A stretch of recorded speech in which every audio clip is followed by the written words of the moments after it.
Okay. Hey everyone, it's me, of course, because it's my channel. And I got one of my good silly friends that I love her face. Hey, But we're actually sitting here chatting about something that we wanted to jump on here before we started with the tears and started really getting too far into it. We wanted to talk about something that is something that we both have experienced in our journeys. So I will let the intellectual Nirvana talk. a lot of the times, like I've gone to make a video like this, and it's such a sensitive subject for me, you know? Like I don't mind crying on a video, but this is like that shameful, soul gut-wrenching kind of ugly cry that, I try desperately not to unleash on the internet. Um, you know, so, I'll do the I'm sad cry, but when I get really into it and I start like digging deep, um, I know that a lot of people suffer from mental illness. Like I know lots and lots and lots of us do. I once made a post on my Facebook asking people what they were taking for depression and anxiety, and the outpouring of the community was insane. Everybody's telling me what's worked for them, what hadn't worked for them. There must have been like 100 people post on that alone, just alone. And I also made a video about it, and as well, the outpouring amount of love and caring, and this community is fantastic in many, many ways. But a lot of things people don't want to talk about. They want to talk about depression. Okay, depression's fine. They want to talk about how they have anxiety. Okay, well, anxiety is fine. What they don't want to talk about is wishing that they were dead. What they don't want to talk about is attempted suicide. What they don't want to talk about is making plans and having letters and making videos for your loved ones. And those are really sensitive, very hard subjects to put out there.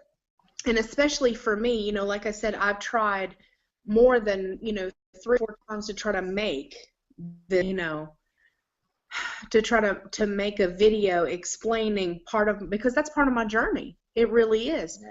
Yeah. I have dealt with depression since I was 13. Once I hit puberty, I started getting fatter. Once I started getting fatter, middle school, elementary school was hard to begin with because I was really, really chunky, Yeah. and then middle school hit, and I mean, kids just were terrible. I mean, they were awful. Putting gum in my hair on the bus, pulling my hair on the bus. I was getting my ass kicked, like Yeah. stealing my stuff.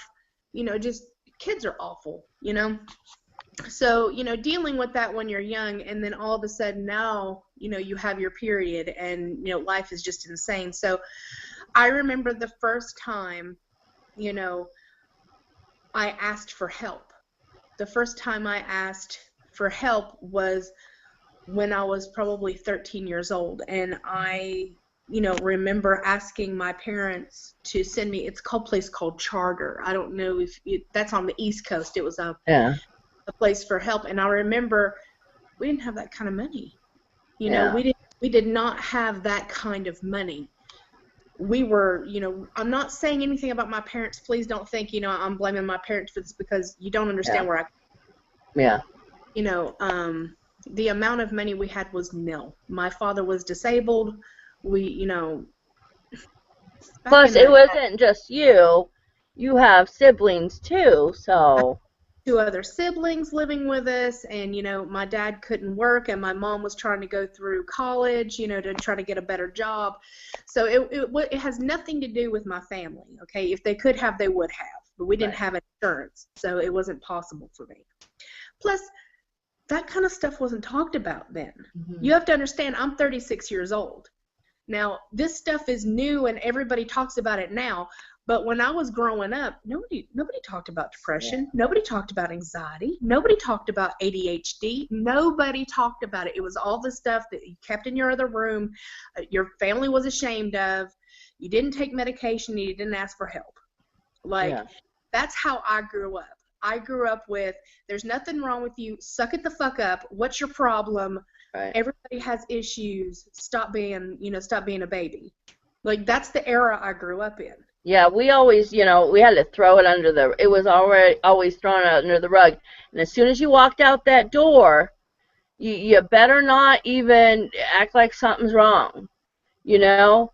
Because, yeah, I had the same thing. It was like, you didn't ask for help. Like, you didn't, there wasn't, my brother actually does have ADHD. And back then, it was not something that wasn't a diagnosis, that wasn't and stuff. And I honestly, like, you know, I got shoes thrown at me and thought it was a joke.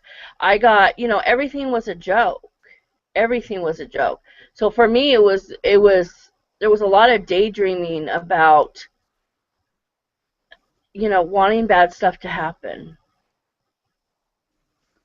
Seriously.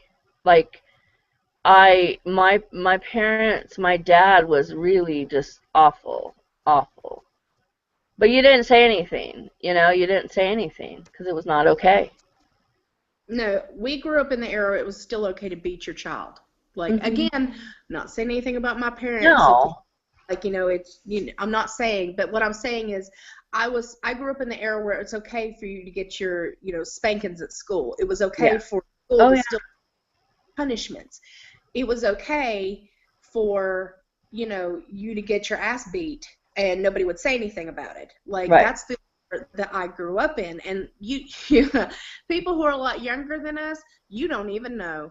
Like, Yeah. you don't even know what it was like back then. And then for the people who were behind us, you know what I'm saying? Like, people in the younger generations than that, it was even worse for them. So we Yeah. have come super long freaking way from the way things used to be. Right. Like, because kids now, they see that shit in school and then they're already, they're in the guidance counselor's office. They've got, DCS on the parents' asses. They've got classes. I mean, that Yeah. kind of doesn't fly now. We didn't No. have that when we were growing up. And she's a little older than me, but only by like, what, 4 years? Yeah. Yeah. Maybe Yeah. 4 years. so 4 years. So she's the same era, of Yeah. growing up as I am. And, I'm not saying this is what everybody went through. I'm just telling you from my experience, this is what I went through. This is how I grew up, and this is how I became 500 plus pounds, is because I didn't have an outlet. I didn't have a healthy outlet to deal with the things that were happening to me. Hmm. I was abused. I was mentally and physically abused. I had no outlet. I had nobody to talk to. You don't talk about that stuff. Yeah. You understand what I'm saying? Yeah. You don't mention it. You don't say anything. You're a liar. Your imagination. You do not speak of things like that when I was growing up. Yeah. You got Yeah. bullied in school. Okay. Who gives a Deal shit? with it. And that's the thing. Kids get bullied at school now and stuff, or and back then it was like, suck it up, buttercup, like, deal with it. You go to school and you deal with it yourself. Yep. There was no teachers, there was no guidance counselors that came to help you. No, not where I'm from. Hell No. no. They were like, I used to get my ass beat so bad in school. Like, I would get it was awful. It Yeah. was awful. And what I was told, suck it up. Suck Hmm. it up.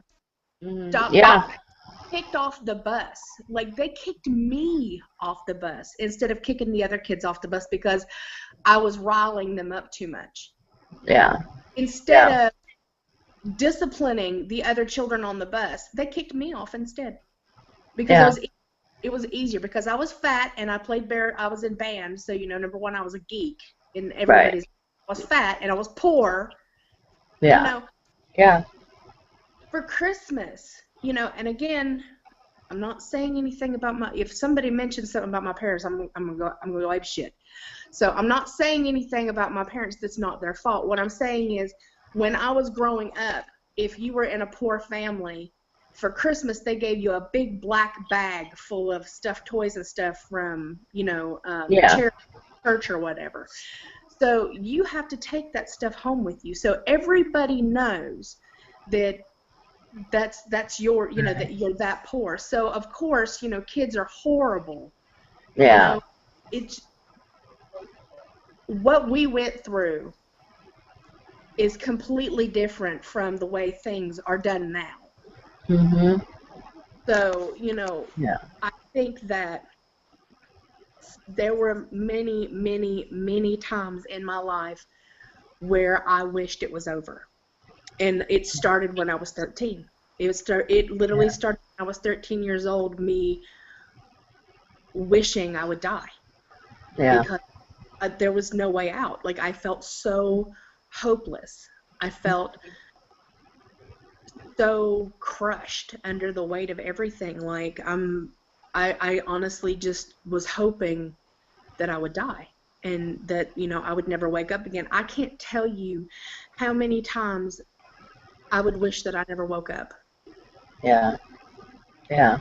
I remember I was molested when I was second grade, so I was probably about 8-ish, something like that. And I remember nobody ever taking the time to, you know, care about what I was doing, and nobody cared about me. It was all about like my brother, which, it's not his fault. He was like a sports, a person, he played baseball, and it was all about him, and it was never about me, and I just felt like nothing. I always felt like nothing. And over the years, I actually can't remember most of my childhood because I don't know what happened. Like, there could be so much more that happened, but I have no clue. And it's so hard when people say to you, "Oh, I remember when I was like 10 and doing this," and, "Oh, what were you like?" And I'm like, I don't even know. Like, I don't even know how I was in middle school or elementary, and I don't even know. Like, it's like this big chunk of my life is just, it wasn't even there. Like, what happened to me that was so traumatic that I can't even remember, you know?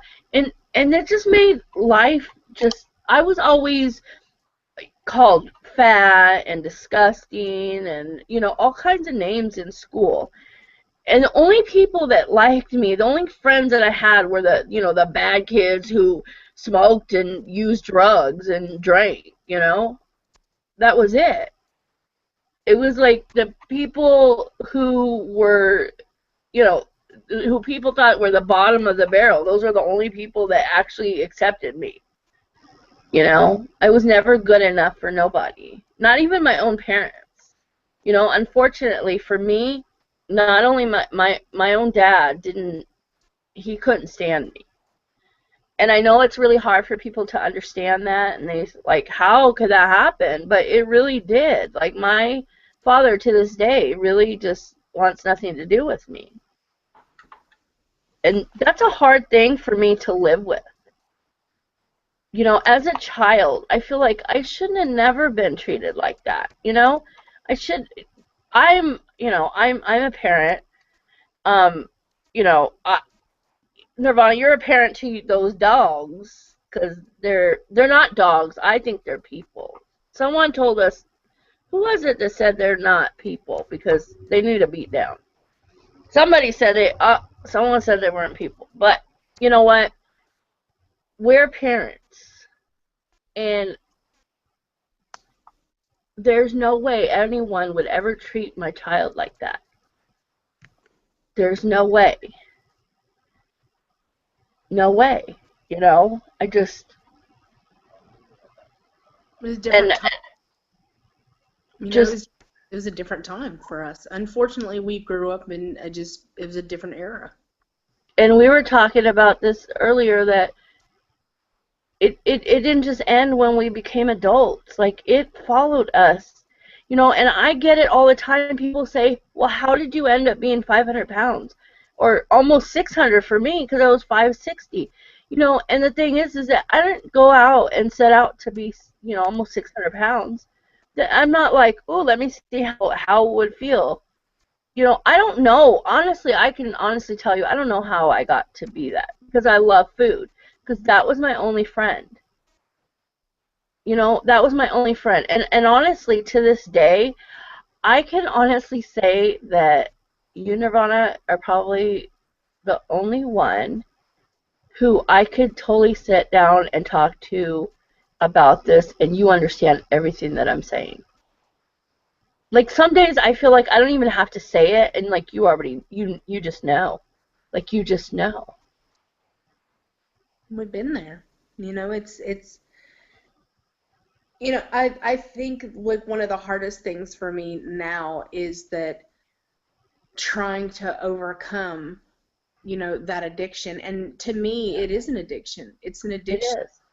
because just like with heroin and, coke and smoking and stuff like that, it hits the pleasure centers, Yeah. in your brain. So when you've self-medicated yourself for so long with food, with food. Yeah. Anything that I could get my hands on, I was always thinking about my next meal, Yeah. what I was going to go out and get, what I wanted to eat. My mind was just so consumed because as long as I was thinking about food, as long as I was getting what I wanted to eat, then I didn't feel so bad about myself. There were Yeah. so many times where, I would cut myself. I'm like, if I ever get a tan, God help me, because like my Yeah. arms and my inner thighs and my stomach are absolutely covered in thin little white lines of where I used to cut myself with a razor blade because Yeah. I was so disgusted with myself for being fat. Yeah. You know, shame yourself for eating, you shame yourself not for eating. You shame yourself for cutting, you shame yourself for drinking. It's a horrible cycle of shame. And that's what it Yeah. was. Every time I would eat something, I would feel bad about it. But if I didn't eat it, I would feel bad about it, because Yeah. it's just that mindset. So I started cutting myself. Yeah. I started cutting myself when I was like 18 years old. My dad had died at 17, and my Yeah. life just fell apart. I just completely fell apart. Um, I started self-mutilation then. Um, it was, to the point to where I couldn't hide it anymore. Like I Yeah. started on, like I wrote whore and fat ass, and then it was disgusting on myself with a razor. Like I was so angry, and it was all over my stomach, all over the top of my stomach and the bottom of my stomach and my thighs. I would write with, a thin Yeah. X-Acto knife, Yeah. just horrible, horrible things about myself because I wanted to feel something different, you Mhm. know? I know. What I wanted. It helped, but it only helped until it stopped hurting. You know what I'm Mhm. saying? Like it only stopped that pain until that cut stopped hurting me, and then I would either have to do it again or I'd turn right back to food. Yeah. Yeah. Food was like, for me, it like takes over, like this. Oh my gosh, nothing else matters. It was just, it was all about food, you know, all about food. And I used to drink a long time ago. Like, I don't drink anymore, and I used to drink. And if it wasn't drinking, it would be food. Everything revolved around food for me. It wasn't. It was like, do I have enough money that I could get whatever food I want? What am I gonna eat next? Always having a stash of candy or snacks or food or soda or whatever it is, in your bag or your purse or whatever the case, always, because that's the only thing, like, honestly, that's the only thing that made me feel better. The only thing. and no, it was like I always felt like nobody liked me growing up. Nobody liked me, and so food is the one thing that never judges. The food doesn't care how fat you are, how ugly you are. It doesn't. Mm-mm. It doesn't, and it like I don't know about you, but for me, it's like you're in this trance, and it's just like euphoria, and it's just like, oh, it's everything. It's everything. Just hiding myself in my room or wherever and just eating, which for me it was just like this downhill spiral of that was all I ever did.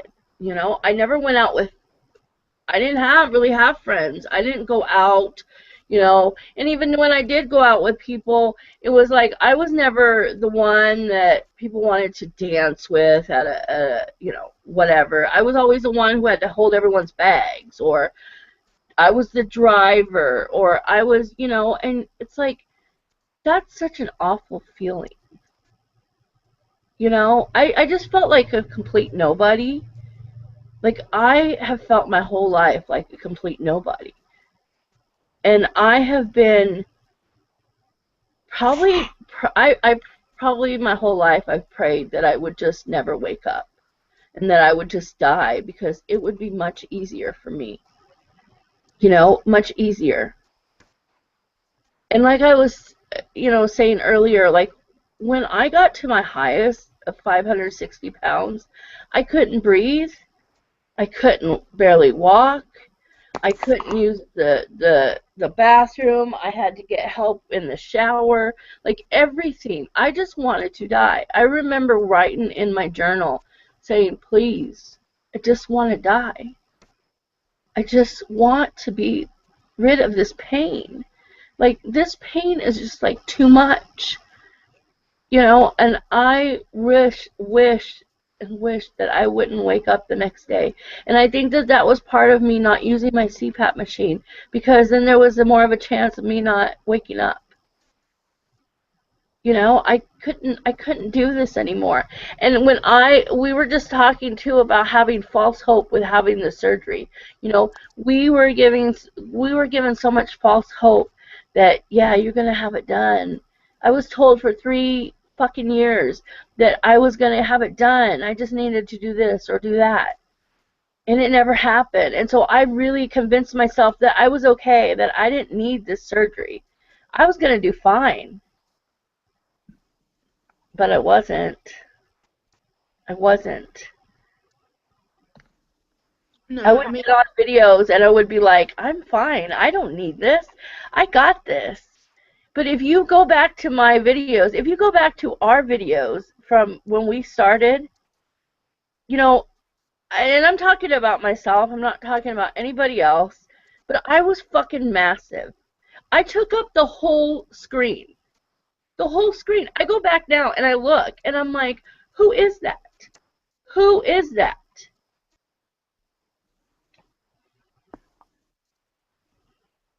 And it's very real. Like this is real. This is real. That's what, like, I get so angry because I'm like, why didn't I see it?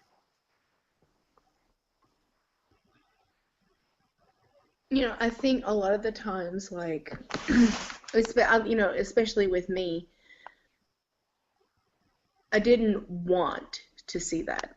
You know what I'm saying? I didn't want to see that. I never saw how big I was because I would never, number one, I would never allow somebody to take a picture of me. And if I did, they only took a picture of me from my shoulders up. Yeah. Oh They yeah. were kind enough to just do this. Like that's if you go back to my pictures Yeah. of 2009 and up until like last year, every picture of mine is doing this Yeah. and just shoulder up. Like you do not see anything else because I wouldn't allow it. If they tried to take a Yeah. picture of my body, I'd be like, no, no, Yeah. no, Yeah. because I was disgusted. I was absolutely Oh just, yeah. and I was so scared that in 2003, I had my first job since, yeah, 2003, I'd gotten my first job as a, like adult. My first Yeah. job on a Yeah. job and stuff. I was working for Singular Wireless, which isn't even around anymore. Yeah. And I remember, I was like, okay, if I can just get the insurance, I can get them to give me a gastric bypass. I Yeah. was Now you have to remember I was 420 pounds. Okay, Yeah. so I didn't. The issue was, it was a gigantic parking lot. Okay, Yeah. because it was a huge warehouse that we were working in. Yeah. Even though, it's probably from the end of your mall to like the inside of your mall is where my desk was. Yeah. I'd be so in so much pain and could not breathe. I would have to stop and sit on the ground 4 times by the time I got inside. Yeah. 4 times. I would have to sit down on the asphalt. I Yeah. would have to sit there 45 minutes early every day so I could make it from my car to the inside where my desk was because I'd have to sit down. I couldn't Yeah. breathe. I Yeah. couldn't breathe. And I would be in so much pain that I'd have to sit. And like people would just look at me as they were walking in like, the fuck? And they would just like look disgusted at me, and then people would talk about me, and then like, I tried to commit suicide. That was the Yeah. first time I tried to commit suicide. I was working at that job, and it was mentally just destroying me. It Yeah. was just, and I was cutting myself on my days off, like, Yeah. home, and I would never leave the house. I had my own apartment. I lived completely alone. I never cleaned it. It was dirty. It was filthy. I never Mhm. did any dishes. I was eating garbage. I was ordering Domino's almost every night. And, Yeah. I would eat Domino's pizza, and then the next night I would eat the rest of it because I would buy like one of their or two of their large pizzas and then like Right. wings. I would eat Yeah. all that. So, and then the next time I would go to Pizza Hut and I'd do the same thing. So I always was eating trash. Yeah. And there was just one night where I was just like, it has to be better if I'm dead. The death has to be so much better than this.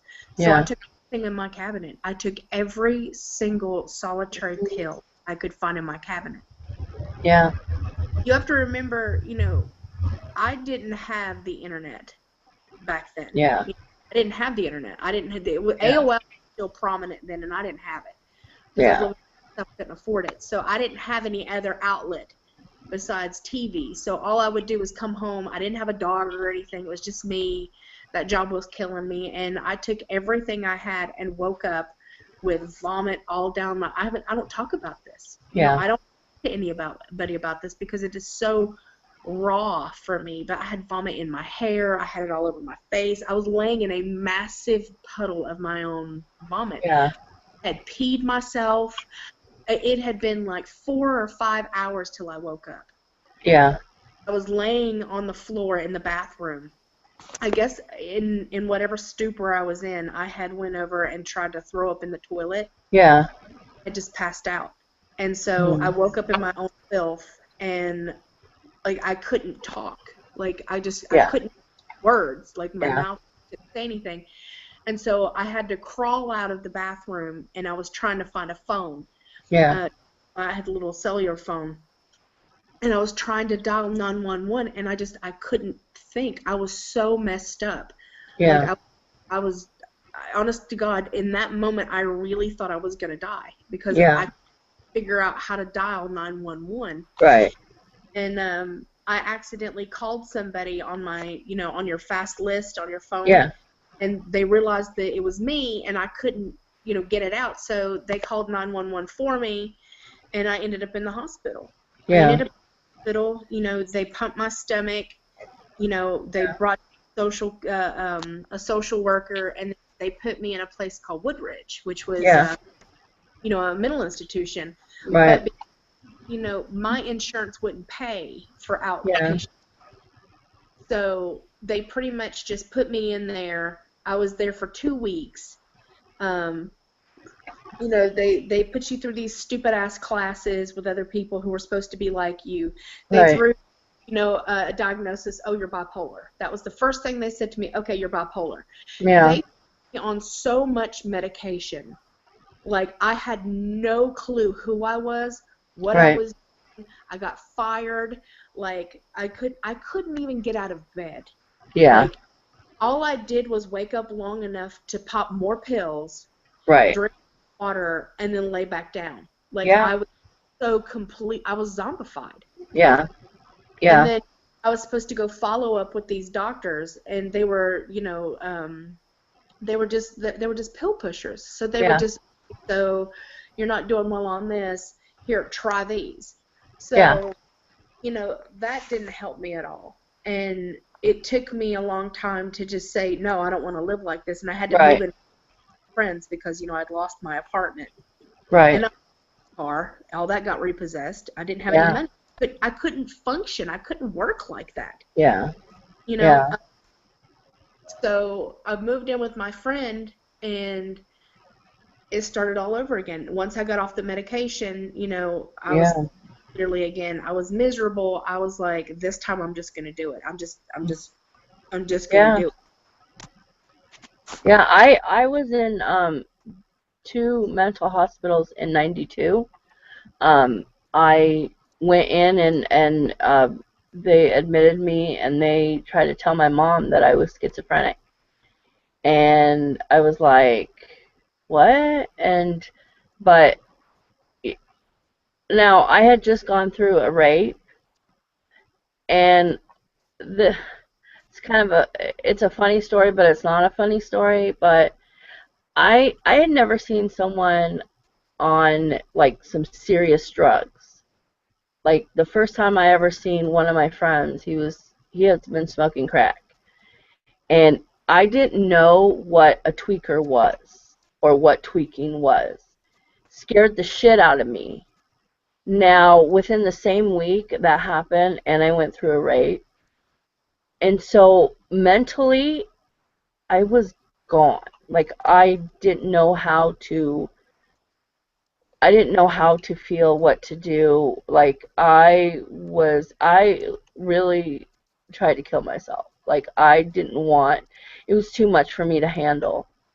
Um, and I was put in one mental hospital. The police came and took me, and I went in there for a week, and then I got out for about 2 days and was taken to another one. And they tried to tell my mom that I was schizophrenic, and so they put me on a whole bunch of psychotic medications, and I didn't know what was going on. I just knew that I didn't want to, deal with all of this. Like, I need some of that. I didn't want to, I didn't know what to do. I didn't know what to do. And that's really my, when everything started. I became an agoraphobic. I couldn't leave my house. I couldn't do anything. And I just really started to eat and eat and eat more. I what are you supposed to do when the doctors tell your parents that you're schizophrenic when you know you're not? You know, what are you supposed to do? I mean, I just even now after having the surgery, it's like, yeah, do you ever feel like that? It's like, yeah, everything's gonna be fine. I'm gonna have the surgery, and people tell you your life is gonna change so much. And you know what? Yes, our lives have changed. Like we've gotten rid of 190 pounds, but let me tell you, it doesn't make it any better. Yeah, we can walk, we can stand and longer than we could, and you're no longer in a wheelchair, and we're wearing smaller clothes, but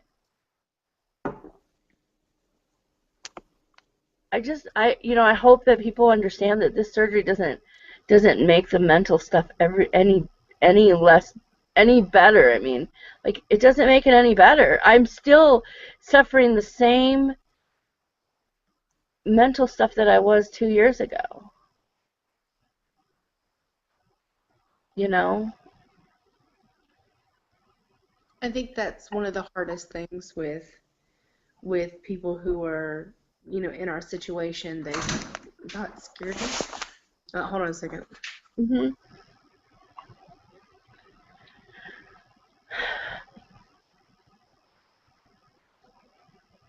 Yeah, they don't get any easier.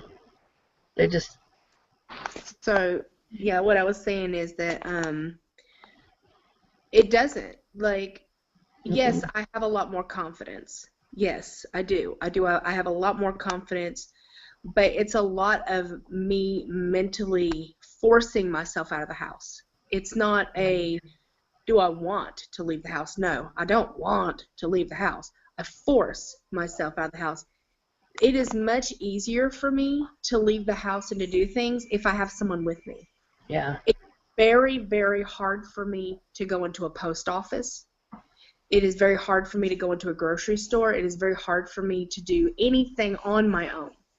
can I Like, can I say one thing, and I really want people to know how severe this is that with you, like we've had this conversation, is that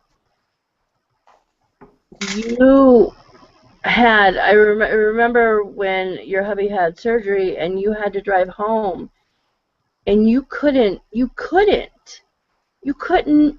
make it. That's how bad your anxiety was, that you had to call your friend to come get you. I almost got in a wreck. Like, I was so just completely, like, my anxiety, bless you, from being in the hospital all day by myself and him being sick and what happened and everything, like I almost got killed. Yeah. Like, it was scary to me. Like, it was really, really scary to me, and I freaked out, and I had to call my friend Jennifer to come pick me up and bring the truck back because I could not do it. Yeah. I just I couldn't do it. Like, I sat in the car and just cried. Like, I just sat in the truck and just boo-hooed because, like, I was like, I don't know how I'm gonna do this. You know, a lot of the times it's just very hard for me to do anything by myself. And I force myself to do it because I do want Yeah. a better life. I do want to change my life for the better. And I know that, as long as I try, as long as I give it my best effort, you know, I haven't failed, you Yeah. know. Well, and if anyone watched, which they better have watched The Pretty Losers tonight, or I'm gonna beat some ass. But I'm just saying that's a little side note. No, I'm just kidding. But if they watch that, and people would have heard Lena say that at first when you guys were supposed to meet up, it got canceled because Many times, like, she was planning to come visit me and I would cancel on her because I just yeah, couldn't. yeah, yeah, you know, and I think the biggest part of this is to let people know. I mean, I know we were talking about this earlier, to let people know that, you know, people feeling like they want to commit suicide is very real. People who suffer depression is very real. People who suffer from anxiety, that's very real.